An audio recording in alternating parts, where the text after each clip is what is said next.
Coming up in this episode of In Clear Focus. This bridge between physical and digital is happening, right? We still want to go shopping, but there's a lot of times that we don't have time to do that. And so creating this metaverse almost where you can go in, you can try on clothes is a huge area that AI is going to help not only drive revenue, but then decrease the cost of returns.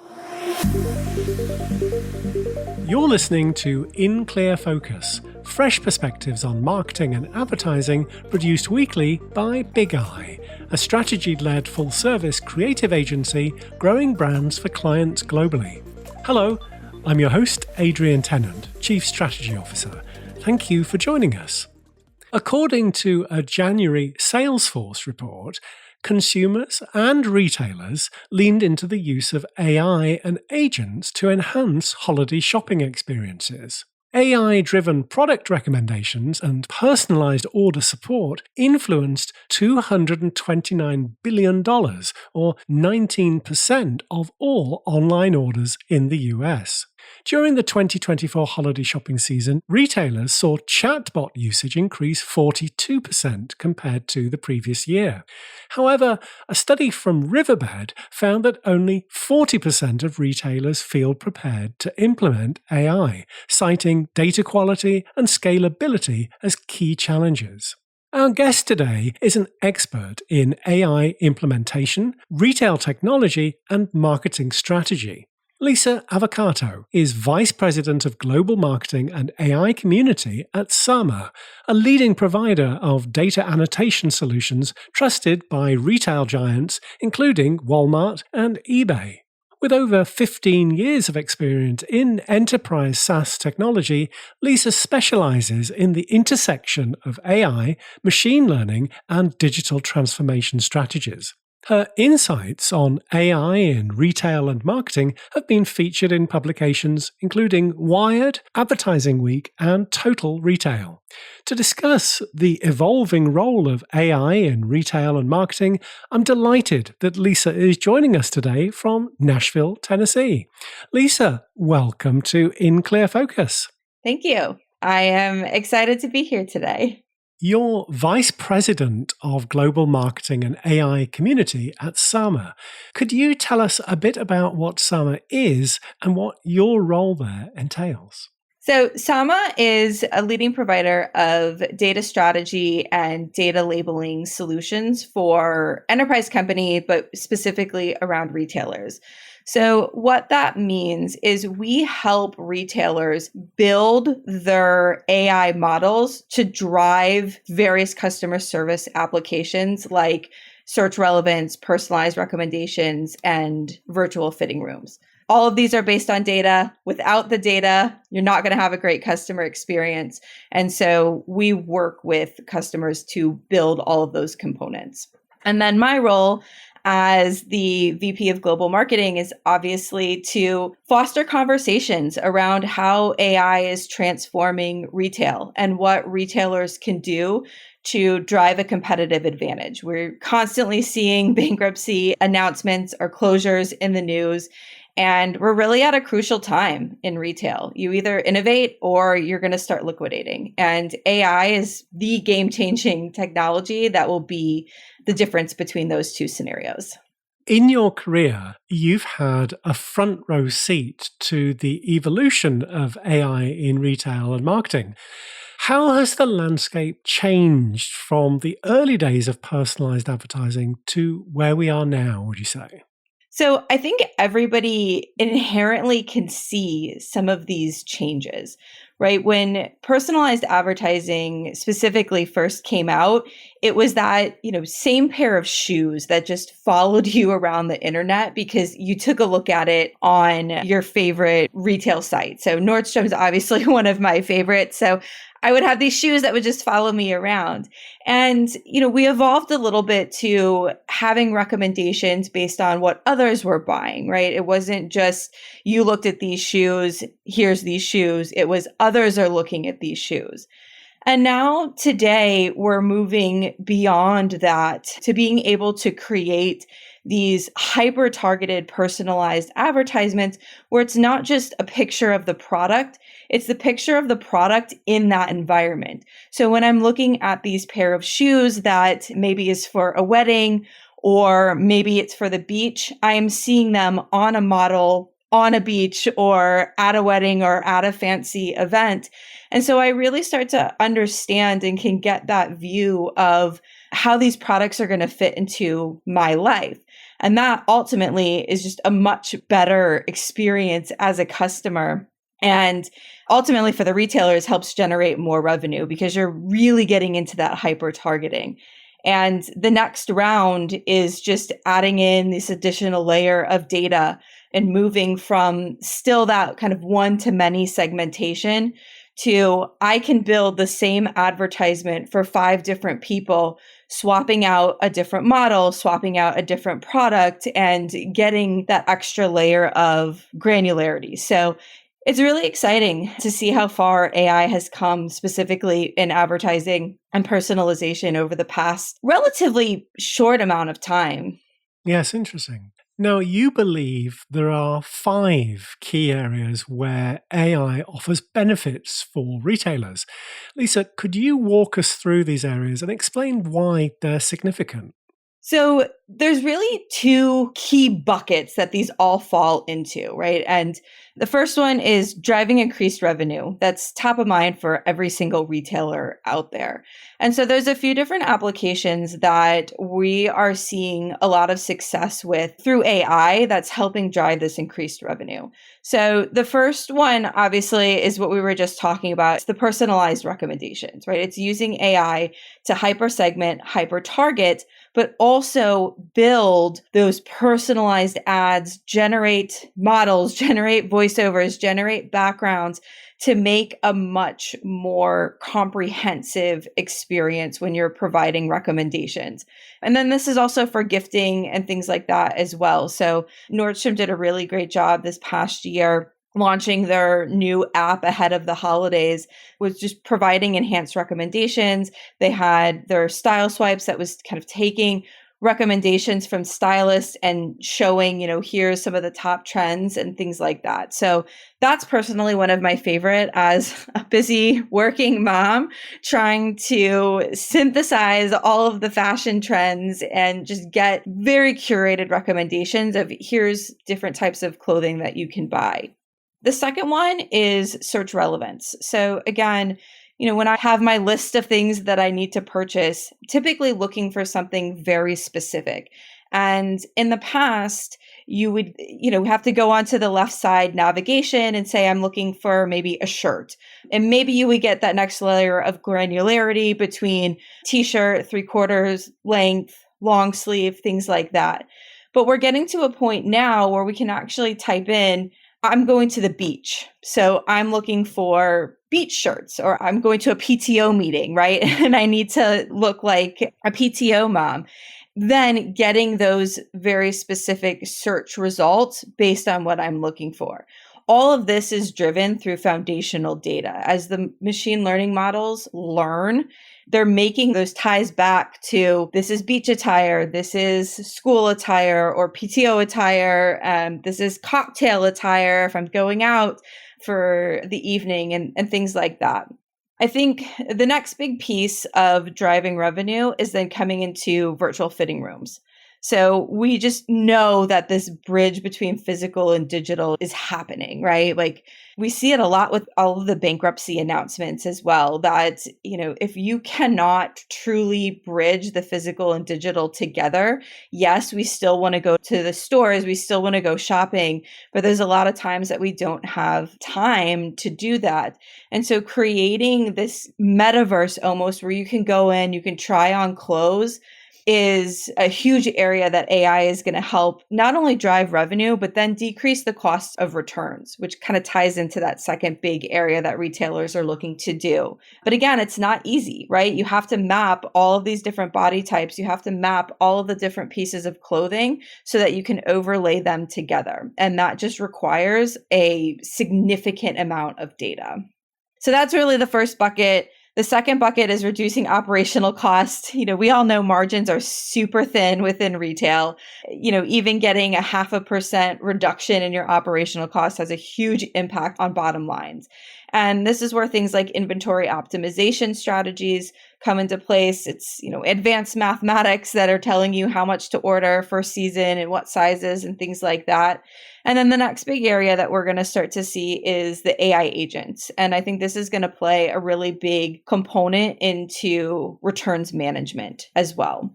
Sama works with major retailers like Walmart on data annotation.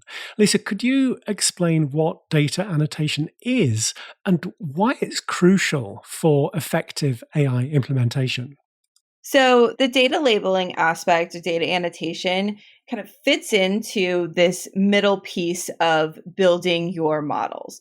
So the first step that really has to happen is understanding what the business objective is that you are trying to solve. What tasks are you trying to automate? And that's where Sama would help to build that foundational data strategy. Then you move into the data annotation. And it's kind of what I was saying in the virtual fitting room aspect is you're looking at an article of clothing, for example, and you have to annotate all of the points. This is the sleeve. This is the chest. This is the waist. This is the neck, and correlate them to different parts of the body so that when you take that same t-shirt and a person uploads their picture, you can overlay it and you can match the certain points on the body, right? Like you don't want a shirt that is upside down, for example, right? Or off to the left a little bit. It's very difficult then to see what that would look like on you as a person, and your whole virtual fitting room application would just be a poor user experience. So that is why it's so important. And that's kind of the initial piece. The next piece is then evaluating those model outputs and making sure that this is correct. So we've went ahead, we've overlaid these images. It's having somebody go in and say, yes, this is correct. No, this is not correct. This is what's wrong. And that helps retrain the model so that these algorithms get even stronger. And ultimately, it just comes down to the customer experience, right? Like if customer does not have a good experience with your virtual fitting room, they're likely going to abandon their cart. And we don't want anybody to do that. Generally not in retail, no. In a recent LinkedIn post, you discussed AI agents and their implications for customer experience. So I'm curious, Lisa, how do you see these AI agents transforming how businesses interact with their customers? Yeah, I think there's going to be really a huge transformation. So if we look back, one of the examples that I really like to give to show the difference between a standard chatbot and then an AI agent. So we've been so used to this standard chatbot experience that's basically just working off of predetermined responses. They are really meant to cut operational costs for the retailers. They're not actually meant for customer and the customer experience, right? That's not their end game. But AI agents, we've all heard about kind of this acceleration in large language models, Chat GPT. There's so many more that are coming out. And that has kind of pushed forward how AI is able to communicate with individuals. They're now able to understand what the problem is and then adapt to help. And this is where we're going to start to see this next wave of AI agents support customer service, because now customer service is going to be available 24/7, right? You're no longer going to be limited to where I have a complex problem. I know I have to speak to an agent, and I am blocking out an hour, sometimes more, on my calendar during business hours or, when the kids are here, and trying to figure that all out. Because these AI agents are going to be able to understand and respond to more complex problems, they're also going to be able to understand your emotions, sense frustration, how you are feeling, and respond accordingly. You're going to have a much more humanized experience, and we'll see people start to rely more on these AI agents and chat bots to some extent to solve their problems versus having to have a phone call and wait in line and that other set of frustration. Let's take a short break. We'll be right back after this message. Each month, in partnership with our friends at Kogan Page, the Big Eye Book Club features books by industry experts and thought leaders. Our featured book for March is Effective Brand Building: Unlock Growth with Strategy, Insights and Measurement by Andrew Gagan. This comprehensive guide gives marketers practical wisdom for creating brand-building strategies that deliver short and long-term business growth. The book includes real-world examples from leading brands including McDonald's, Apple and Unilever to illustrate how asking the right questions creates the optimal conditions for effective brand building. As an InClear Focus listener, you can save 25% on a print or electronic version of this month's featured book when you order directly from the publisher at koganpage.com. Just enter the exclusive promo code BIGEYE25 at checkout. This code is valid for all Kogan Page titles, including pre-orders. Shipping is always complimentary for customers in the US and UK when you order directly from Kogan Page. So to start unlocking reliable long-term brand growth, order your copy of Effective Brand Building today at koganpage.com. Welcome back. I'm talking with Lisa Avvocato, Vice President of Global Marketing and AI Community at Sama. You mentioned Nordstrom's earlier, and you recently wrote about Bloomingdale's success in luxury retail. How do you see AI enhancing the shopping experience while maintaining the human touch that luxury customers really expect? Yeah. I think both Bloomingdale's and Nordstrom do a really great job here in understanding what their brand values are and integrating AI into those foundational components. So they both have pretty strong personalization algorithms. Nordstrom has taken it one step further, like I said, with some of these Gen AI components into their app and using all of the advice from their stylists to curate these recommendations and share things on trends and things like that.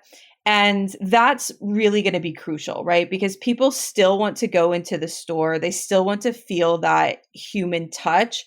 But when they need that convenience, you still want them to be able to turn to Bloomingdale's and not go somewhere else. And I think a really stark example is when you start to compare Amazon's AI strategies for retail with Bloomingdale's and Nordstrom's, right? Amazon is all about convenience. It's not necessarily all about cost, but it's predominantly cost and convenience driven, right? You want something quickly, you go in and search for it and you get it, but it's typically not going to be the highest quality that you would find in a Nordstrom or Bloomingdale's. And so what they're doing is they're prioritizing the customer experience. They're giving you those trends. They're giving you those recommendations based on this is everything you've bought in the past. We know that you are a working professional and you typically default to working clothes, but we also know that you like to go out to fancy bars on Friday, Saturday night and get glammed up. And so those are going to be your top two recommendations versus they know me and I live in athleisure half the time as a working mom. And, those are some of the recommendations that I get prioritized. So it's really about creating that personalized, unique experience. You don't feel like you're getting the same information and the same recommendations that are served to a million other people like Amazon does. It's Lisa, we know you, we know this is what you like, and here are these recommendations. And so that's how I see that human touch still maintaining the luxury environment. Great. Lisa, you've been very vocal about the importance of responsible AI development. What ethical considerations should marketers keep in mind when implementing AI solutions? One of the biggest pieces is having representative data sets and making sure that you're avoiding these inherent biases that have just really perpetuated over time. And so, especially if you're using foundation models, it's really important to understand how they were trained. it's really important to understand as you are what's called fine tuning. So fine tuning is essentially taking a base model and then making it specific to your company. So Nordstrom would have a different version of a ChatGPT model than Bloomingdale's would. That's an oversimplification, but it's kind of an important distinction. And so as you're going through and using all of your data, it's making sure that you don't have major gaps in there. We've seen just a lot of kind of high profile, not so much in retail, more so in finance, of just inherent biases that are getting perpetuated, especially in high impact decisions that is detrimental to people's lives sometimes. So, the foundation of building responsibly is really digging into those biases, as well as just the trust and safety of the models, right? AI has grown so fast that there are still a lot of vulnerabilities, or models are a lot easier to hack than cybersecurity right now. So, making sure that you're doing your due diligence and kind of putting all of those protections into place so that consumers are not getting served inappropriate content on your website is crucial. One of my favorite stories, which thankfully not anything too terrible, but it was a car dealership in California that their chatbot got hacked and basically sold a car for $1 and kind of basically ended saying, this is a legally binding offer, no takesy backsies. It's just one of my favorite stories. But those things, that's part of building your models responsibly, is understanding that trust and safety aspect as well. Looking ahead, what emerging trends in AI should brand and retail marketers really be paying attention to? So I think there are two big areas. We have seen the leaders in personalization and search relevance. And if brands are not really paying attention to these trends, investing in these areas, accuracy of your search relevance and your personalization algorithms matters. It's the difference between a sale or losing a customer potentially to another brand. And we have to get past these days of good enough, right? Our previous search algorithm was good enough. Our chatbot is good enough. Customers don't want that anymore. And we're seeing brands that are really pushing forward with these concepts, and they're the ones that are going to continue to be the market leaders. Otherwise, you're going to get left behind. The second piece is understanding AI agents is going to be another really big theme for retailers. But what is important to understand when you start to think about AI agents and what's called agentic AI, that's kind of the overarching umbrella term, is that it's not always going to be needed. So don't just rush your AI strategy and try and just hop on the next buzzword or trend. Really take a step back and understand what are the problems that you're trying to solve, and then build out your AI strategy. That to me is the most important piece of advice when it comes to emerging trends in AI, because we see so many companies just trying to run and they end up wasting a lot of time and resources chasing something that is this shiny object when they could have actually gone in a more simplified direction, got it to their consumers faster and in a better state, because they're not wasting time on, building something super fancy. And, again, with the rate of bankruptcy announcements that we're seeing here, you can't just ignore some of these things that are happening, right? It's really time to take a step back, set your AI strategy, make sure it aligns with your brand values, and then move forward. When we were preparing for this episode, you mentioned to me that companies really need to think about their corporate strategy before their AI strategy. So, Lisa, could you elaborate on how marketers can ensure their strategies align? Yeah, it really ties back to the number one thing that every marketer cares about, and that's your brand and your brand experiences. And making sure that when you're implementing AI strategies, they're very much aligned with your brand experience and your brand values. And to go back to the Amazon versus the Nordstrom and the Bloomingdale's example, can you imagine what the experience would be if Nordstrom just copy and pasted Amazon's AI strategy?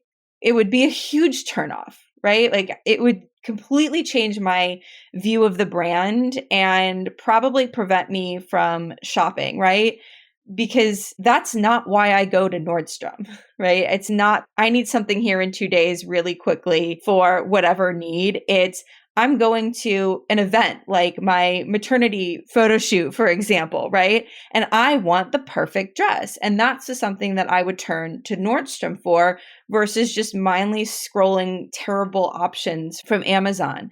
And so, it's so important to make sure that you're making decisions that are aligned with your brand. And then when you are implementing those AI strategies, make sure things like your chatbot is responding in the way that you would want your brand to respond. How Amazon responds to customer complaints is going to be completely different to how a Bloomingdale's and a Nordstrom should be responding to complaints.